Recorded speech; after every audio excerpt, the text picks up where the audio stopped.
শুধুমাত্র বিনোদন এবং অবসর সময় কাটানোর জন্য তাস, ক্যারাম, দাবা, লুডো ইত্যাদি খেলা জায়েজ হবে কিনা কোরআন হাদিস আলোকে জানাবেন। ভাই, অবসর সময় কাটানো মানে আপনার হাতে অনেক অবসর সময় আছে, আপনি কাটাবার জন্য আর কাজ খুঁজে পাচ্ছেন না। শুনেন, অবসর সময় যদি আপনার কাটাতে হয়, বিনোদন যদি আপনার লাগে, তাহলে আপনি খেলাধুলা করবেন, শরিয়া সমর্থিত খেলাধুলা। শরিয়া কোন খেলাধুলার কথা বলে? যেই খেলাধুলায় শারীরিক কসরত হবে, ব্যায়াম হবে, এক্সারসাইজ হবে। আপনি সতরম মুক্ত যেন না হয়, 3/4 কিছু একটা পরে আপনি ফুটবল খেলেন এবং সেখানে দুই দলের মধ্যে পারস্পরিক লেনদেন করেন না যে জুয়ার মতো হয়ে যায়, বরং এমনি খেলেন, খেলার মধ্যে হার জিত থাকুক, অসুবিধা নেই। আপনি আপনার ক্রিকেট খেলেন, যে ক্রিকেট খেলা খেলতে কি কোনো হারামে লিপ্ত হবেন না। আপনি ব্যাডমিন্টন খেলেন, আপনি এমন গলফ খেলেন, এমন কোন খেলা খেলেন যে খেলা খেলতে কোনো হারামে আপনি লিপ্ত হবেন না এবং সেখানে শারীরিক কসরত আছে।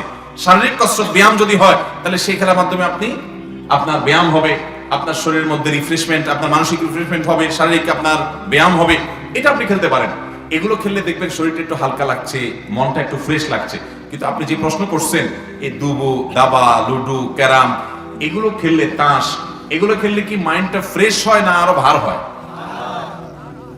তাহলে বোঝা গেল এটা আমাদের জন্য উপকারী, এটা আরো মাইন্ডটাকে ভার করে দেয়। আর যদি আপনি 10 মিনিট ফুটবল খেলে আসেন, ব্যাডমিন্টন খেলে আসেন, দেখবেন শরীরটা পাতলা হয়ে গেছে, জর্জরা হয়ে গেছে, মনটা ফ্রেশ হয়ে গেছে। আপনি হাসছেন, তারপরে দেখবেন আপনার জর্জরা হয়ে গেছে।